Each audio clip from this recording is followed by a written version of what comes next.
তো হাই বন্ধুরা, আমি কিছুদিন আগে ফেসবুকে একটা ফটো আপলোড করেছিলাম এরকম অ্যানিভার্সারি। তো অনেকেই কমেন্ট করেছিল কি করে এই ধরনের ফটো আমি তৈরি করি। তো চলুন আজ আমি আপনাদেরকে শেখাবো এই ধরনের অ্যানিভার্সারি ফটো কি করে তৈরি করতে হয়।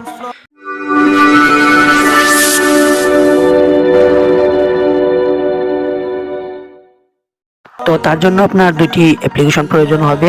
একটি নাম হচ্ছে পিক্সল্যাব অ্যাপ, অন্যটি হচ্ছে ফটোরুম অ্যাপ। তো আপনি পিক্সল্যাবটি ওপেন করার পর থ্রি ডটে ক্লিক করবেন। থ্রি ডটে ক্লিক করার পর এখানে দেখতে পাচ্ছেন ওপেন পিএলপি ফাইল। এখানে ওপেন পিএলপি ফাইলে ক্লিক করবেন এবং আপনার সেই পিএলপি ফাইলটি ডাউনলোড করে নেবেন। আমার ভিডিওর নিচে আমি পিএলপি ফাইলটি দিয়ে দেবো। সেই পিএলপি ফাইল থেকে আপনি আপনার ইচ্ছা মতো কাজ করতে পারবেন।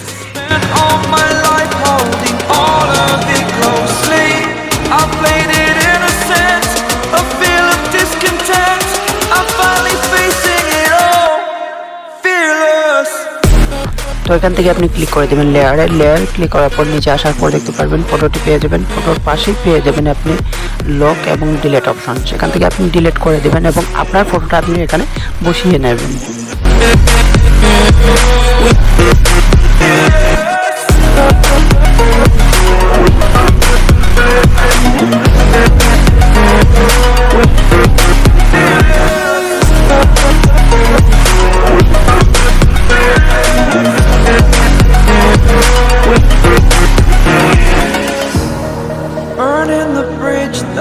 তো আপনি ফটোটাকে পিএনজি রূপে সেভ করার জন্য 4 নম্বর অপশনে ক্লিক করবেন। তারপর কালার্সের পরে যে 2 নম্বর অপশনটা আছে সেখানে ক্লিক করবেন। সেখান থেকে আপনি উপরের দিকে এখানে ক্লিক করবেন।